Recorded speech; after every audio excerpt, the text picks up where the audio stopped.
नमस्कार, बहुत बहुत स्वागत है आपका। आप देख रहे हैं सेहत से जुड़ा हमारा खास कार्यक्रम हेल्थ गुरु। आपके साथ मैं हूं पुनीत पाठक। दिल का मामला जरा नाजुक ही होता है, चाहे रिश्तों से जुड़ा हो चाहे सेहत से। बदलते लाइफस्टाइल और आज के टेंशन भरे दौर में दिल के मरीजों की संख्या हर उम्र और वर्ग में बढ़ती जा रही।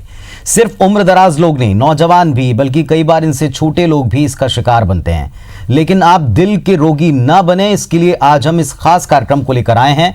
इस कार्यक्रम के जरिए आपको बताएंगे कुछ महत्वपूर्ण बातें जिन्हें अगर आप अपनी दिनचर्या का हिस्सा बनाते हैं तो निश्चित तौर पर आप दिल के रोगी होने से बच सकते हैं।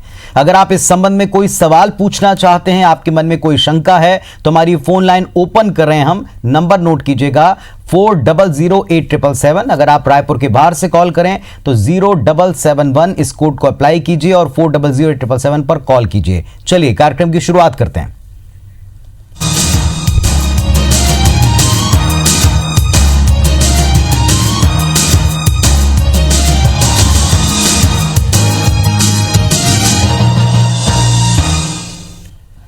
जाहिर सी बात है कि जब बात दिल की हो तो फिर केयर तो बनती है, और इस मामले में सबसे पहला डर होता है कि कहीं हार्ट अटैक किन्हीं परिस्थितियों में आने की नौबत तो नहीं पड़ रही है। तो इस विषय पर बातचीत करने के लिए आज हमारे साथ मौजूद है रामकृष्ण केयर हॉस्पिटल रायपुर के cardiologist doctor Shailesh Sharma ji. Doctor Shailesh Sharma ji, आपका बहुत बहुत स्वागत है। नमस्कार। नमस्कार। तो मैं डॉक्टर साहब से आप सबके सवाल भी पूछूंगा और साथ में जिस समस्या को लेकर आज हम बात कर रहे हैं, दिल की समस्या, इसको लेकर हम शुरुआत करते हैं। सबसे बड़ी बात यह है कि डॉक्टर साहब, दिल का रोग किसी भी व्यक्ति को हो, इसके शुरुआती लक्षण क्या होते हैं? क्योंकि कोई भी उम्र वर्ग आज अछूता नहीं। बिल्कुल।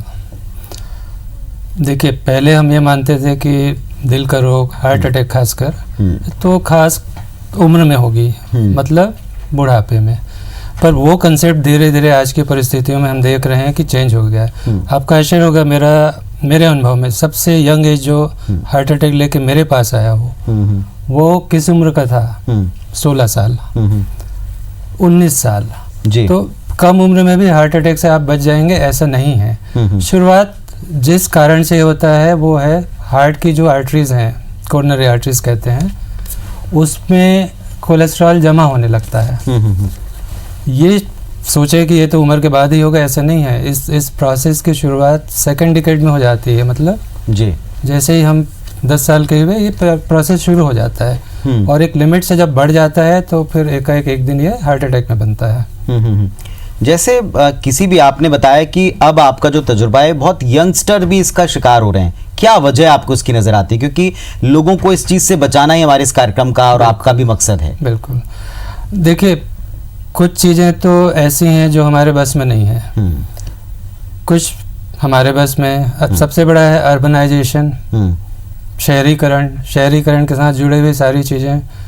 स्ट्रेस बहुत बड़ा फैक्टर है उसमें से। शहरीकरण के साथ में फिर कुछ आदतें हैं, खासकर स्मोकिंग जो यंग एज में लोग अपना लेते हैं, कुछ दूसरी चीज़ें। अर्बनाइजेशन का अपना स्ट्रेस, कैरियर से रिलेटेड स्ट्रेस। लेकिन इससे भी ज़्यादा बड़ा जो फैक्टर काम करता है, और वो होता है एक जेनेटिक प्रीडिस्पोजिशन। मतलब हम पैदा हुए हैं इस तरह से कि आगे चल के हमें हार्ट अटैक होने की एक संभावना ज़्यादा बनी हुई है। तो जेनेटिक, लेकिन ये जो जेनेटिक है वो किसी एक व्यक्ति के लिए नहीं है, ये जनरल है। मतलब ये तो देखा जाए तो पूरे south Asia, India, Pakistan, Bangladesh, सारे लोग जो हैं, तो इन सब के अंदर एक ऐसा जेनेटिक प्रीडिस्पोजिशन है, एक कुछ टेंडेंसीज हैं जो हार्ट अटैक दूसरों के मुकाबले में ज़्यादा करेंगी। अमेरिकन के मुकाबले में, जापानीज़ के मुकाबले में, चाइनीज़ के मुकाबले में। उस पे तो हमारा बस नहीं है। ठीक है। तो मुख्य रूप से अर्बनाइजेशन और उससे रिलेटेड स्ट्रेस, इस पे हमें फोकस करना होगा। जी, चलिए। तो जैसा हमने आपको बताया कि आप लोग भी हमारे साथ में जुड़ सकते हैं। पहले कॉलर डॉक्टर साहब हमारे साथ जुड़ गए हैं, अमर हैं बिलासपुर से। अमर जी, नमस्कार, स्वागत है। पूछिए अपना सवाल। सर, मेरे को अपने बिजनेस के बारे में पूछना है कि मैं कौन सा बिजनेस करूं। बिजनेस? क्षमा कीजिएगा, आपने गलत कार्यक्रम में फोन लगा लिया है। यहाँ हम सेहत को लेकर बात कर रहे हैं और आज दिल से जुड़ी बीमारियां, उनके लक्षण, उसके उपचार, इन सब पर बात करेंगे। डॉक्टर साहब, जब तक अगले कॉलर हमारे साथ में जुड़ते हैं, एंजियोप्लास्टी के बारे में लोग सबसे पहले डरते हैं कि ये बड़ी महंगी पद्धति है, इसमें हम कैसे जा सकते हैं, लेकिन ये होती भी अनिवार्य है, जितना अध्ययन करने वाले लोगों का ये मानना है।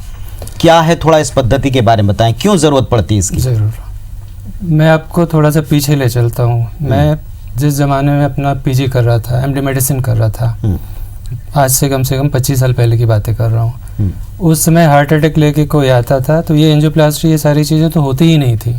सारा का सारा इलाज हमें दवाओं से करना था। दवाएं भी जो हैं वो गिनी चुनी थी हमारे पास।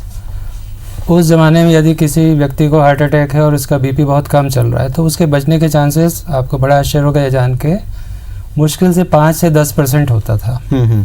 यदि उसका हार्ट फेल हो रहा हो तो उसके बचने के चांसेस मुश्किल से 20 से 25% होता था। आज की तारीख में बहुत ज़्यादा तरक्की हो गई दवाओं में भी और प्रोसीजर्स, जैसा आपने कहा एंजियोप्लास्टी।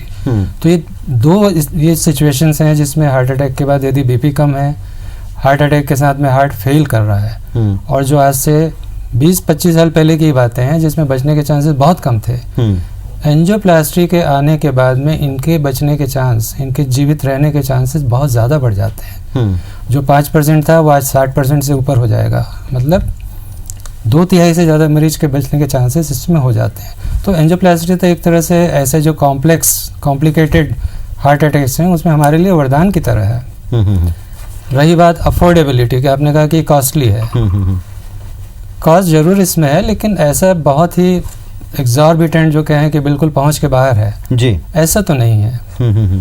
बिल्कुल अफोर्डेबल रेंज में है। चलिए हम इसके बारे में और भी डिटेल आपसे बात करेंगे। हमारे साथ में भोला तिवारी जी जुड़े हुए हैं, कॉलर हैं रायपुर से।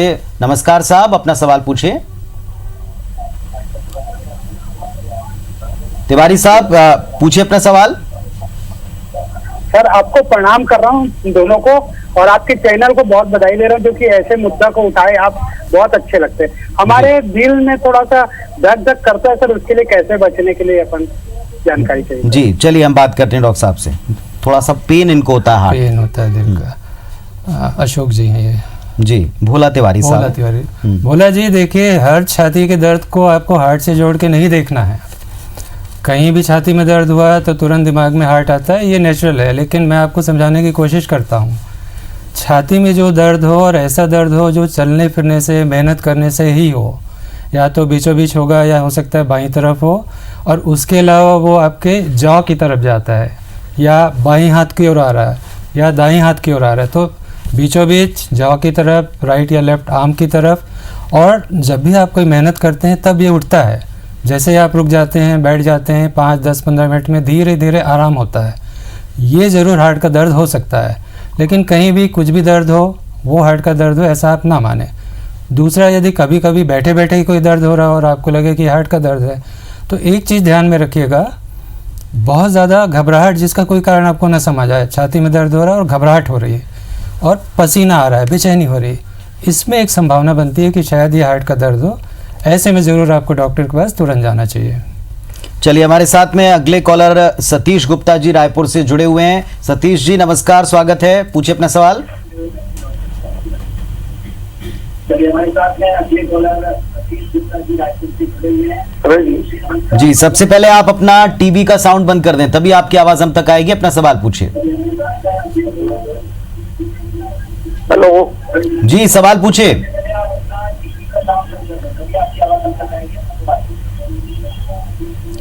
सारे दर्शकों से अनुरोध है, अगर आप हमें कॉल करते हैं, समय बड़ा कीमती है, आप जो है टीवी बंद करें, टीवी का साउंड बंद करें, तभी आप हमसे सवाल पूछ पाएंगे। शारदा सोनी जी जुड़ी हैं बलौदा बाजार से। शारदा जी नमस्कार, पूछिए अपना सवाल।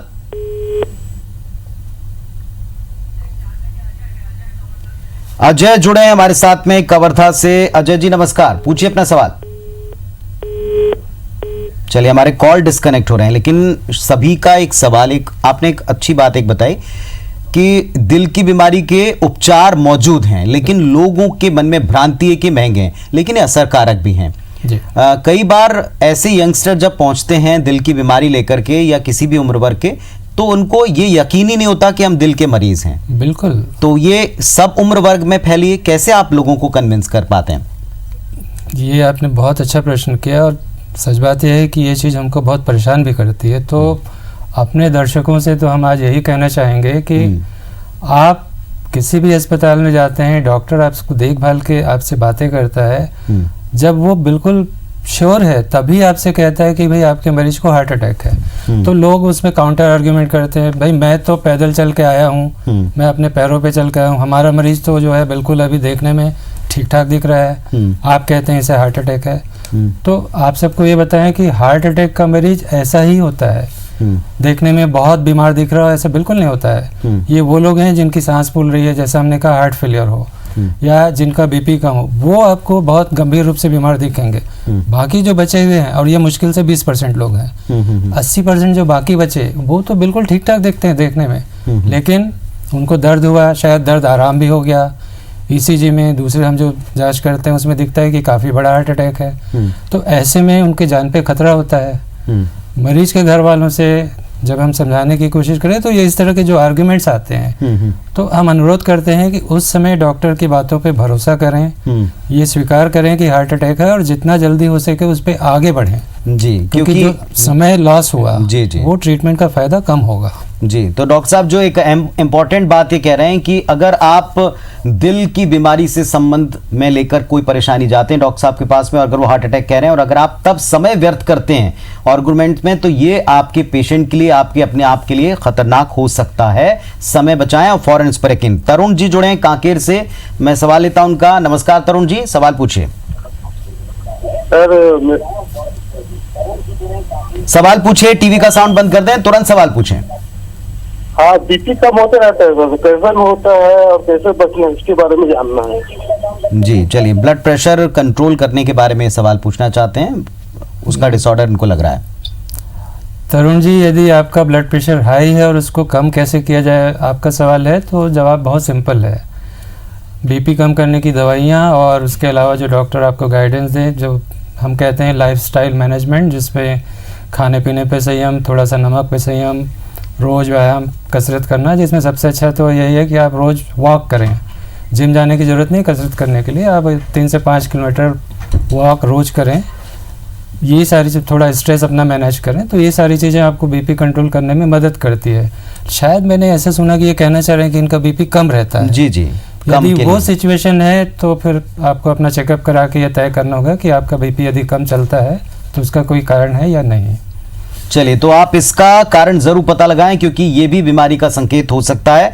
अजय जी कवर्धा से जुड़े हमारे साथ में। अजय जी नमस्कार, पूछिए अपना सवाल। जी नमस्कार जी। जी, मेरा ये कहना है कि मैं 45 साल की उम्र के बाद में क्या हार्ट के लिए रेगुलर जांच कराते रहना चाहिए, जैसे ईसीजी वगैरह? जी बहुत बढ़िया सवाल है पूछा। क्या एक उम्र के बाद लगातार रेगुलर चेकअप जरूरी नीडेड?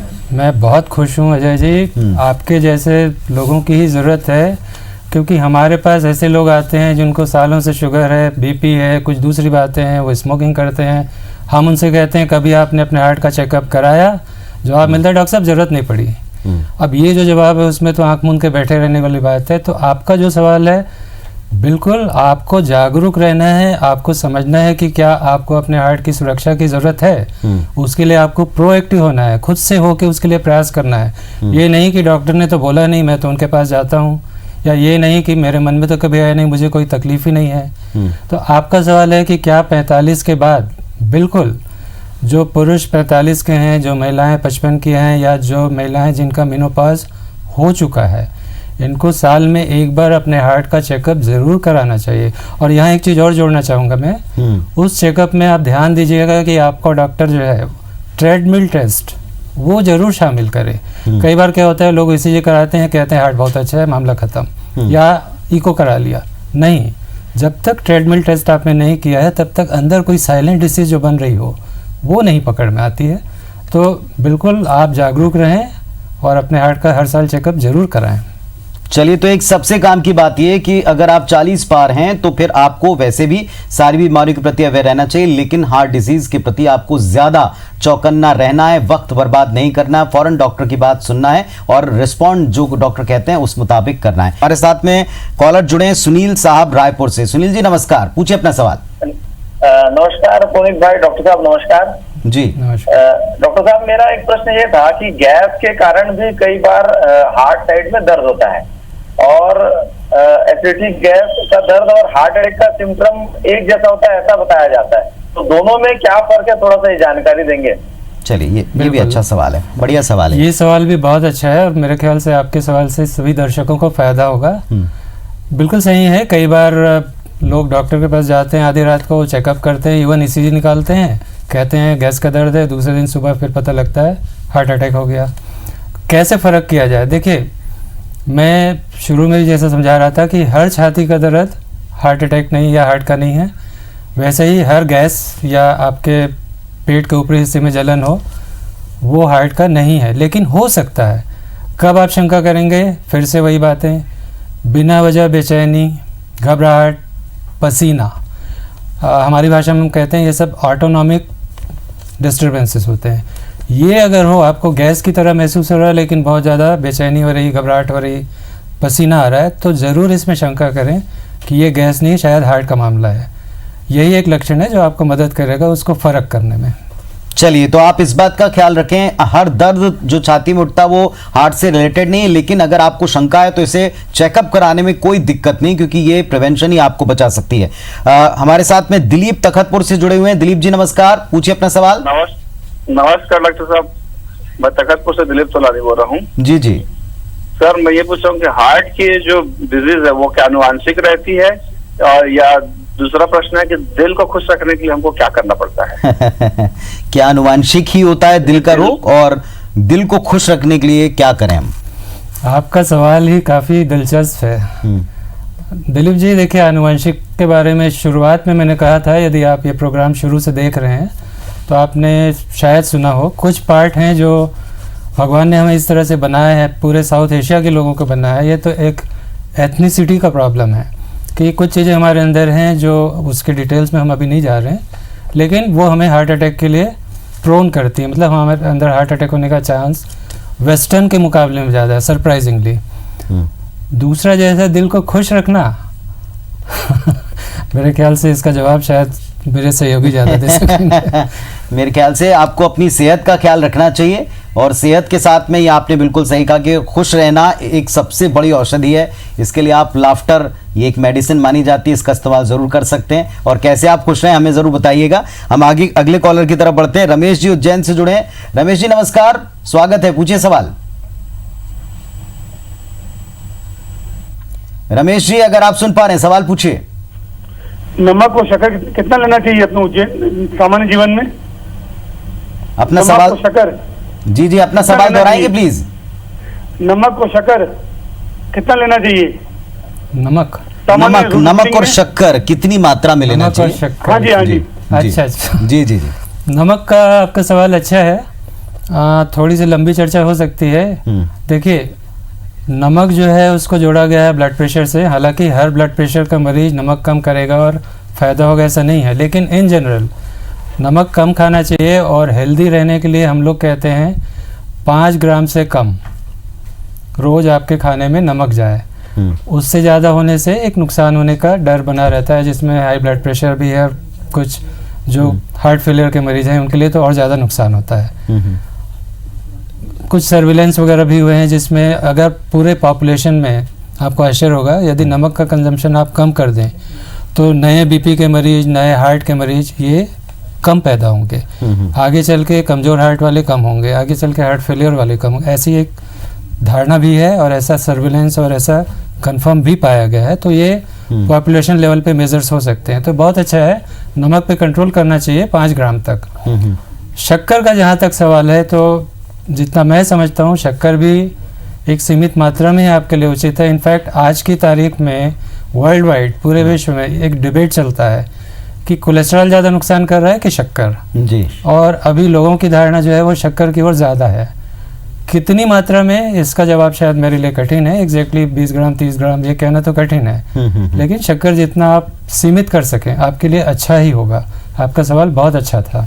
चलिए, तो आप ये इस बात से सीख ले सकते हैं कि नमक आप कम से कम लें, और शक्कर, शुगर के बारे में भी ये कहा जाता है कि शुगर कहीं बीमारी की शक्ल तो नहीं ले रही है। इसके लिए भी रेगुलर चेकअप आप जरूर कराएं। कई सारी चीज़ों का सिम्टम शुगर के बढ़ने या कम होने से दिखता है, और कई सारी चीज़ों की वजह से शुगर लेवल अप या डाउन जाता है। तो आप इसे ज़रूर वक्त वक्त पर नियमित तौर पर चेकअप कराते रहें। कपिल गोयल साहब दिल्ली से जुड़े हैं। नमस्कार कपिल साहब, पूछिए सवाल। चलिए, लगता है कि हमारा संपर्क कपिल जी से फिलहाल नहीं हो पा रहा है। एक बड़े शॉर्ट में अंतिम में एंजियोप्लास्टी को लेकर के आपके सेंटर पर बहुत बेहतर काम हो रहा है। एंजियोप्लास्टी के बारे में बताएं, कैसे हेल्पफुल है, किस स्थिति में रिक्वायर्ड होती? हाँ, मैंने आपको शुरू में भी कहा, हार्ट अटैक हर मरीज में एंजियोप्लास्टी की जरूरत नहीं है। दवाएं भी हैं और वो भी उतनी ही कारगर हैं। एक हार्ट अटैक जो कॉम्प्लिकेटेड नहीं है, जिसमें बीपी कम नहीं है, जिसमें सांस नहीं फूल रही, यानी हार्ट फेल नहीं कर रहा है, दवाएं काम करेंगी। उसमें भी यदि जितना जल्दी मिले, शुरू के 3 घंटे, पहला घंटा तो गोल्डन आवर है, शुरू के 3 घंटे में भी यदि दवाएं मिल जाए, इंजेक्शंस और सारी चीज़ें, तो वो भी उतना ही फ़ायदा करेंगी। लेकिन 3 घंटे से ज़्यादा डिले हो जाए, जिसका बीपी कम हो, जिसको हार्ट फेलियर हो, उसमें एंजियोप्लास्टी ही दवाओं के मुकाबले में ज़्यादा काम आएगी। जान बचने के चांसेस एंजियोप्लास्टी में ही ज़्यादा होंगे। एंजियोप्लास्टी देखिए, अब ये टेक्निकल चीज़ें हैं, उसमें जनरली हम हार्ट की नली तक पहुंचते हैं हाथ से। आजकल सारा काम हाथ से होता है, रेडियल आर्टरी। जी। यहाँ से एक तार डालते हैं जो हार्ट की नस तक जाता है, फिर उस पर कैथेटर, जहाँ से आर्टरी बंद होती है वहाँ पे एक बैलून हम रखते हैं, उसको फुलाते हैं, ठीक है, एक रास्ता बनता है, फिर उस पर एक स्टेंट लगाते हैं। स्टेंट जो एक जाली की तरह है जी, तो जो वेसल जो ऐसे फैली वो बाद में फिर पिचक सकती है, ठीक है, तो उसको रोकने के लिए स्टेंट लगाते हैं। ये एंजियोप्लास्टी है। चलिए, तो एंजियोप्लास्टी के बारे में भी 3 बातें जो आप इस कार्यक्रम से ले सकते हैं कि पहले तो हर अवस्था में इसकी जरूरत नहीं है, लेकिन अगर डॉक्टर कह रहे हैं तो आपको बिना देर के उस तरफ आगे बढ़ना चाहिए। निश्चित तौर पर इलाज की कुछ पद्धतियां आपको महंगी लग सकती हैं, लेकिन ये लाइफ सेविंग है, ये जीवन रक्षक हैं, और इसलिए आप इसे अनमोल भी कह सकते हैं। बहुत बहुत शुक्रिया डॉक्टर साहब हमारे साथ में जुड़ने के लिए, इतने सारे तमाम जानकारियां देने के लिए। हम उम्मीद करते हैं कि आपके हृदय से जुड़ी हुई कोई भी समस्या इस कार्यक्रम के जरिए हल करने में थोड़ी मदद हुई होगी। फिर से सेहत से जुड़ी किसी एक समस्या को लेकर हाजिर होंगे। तब तक के लिए नमस्कार।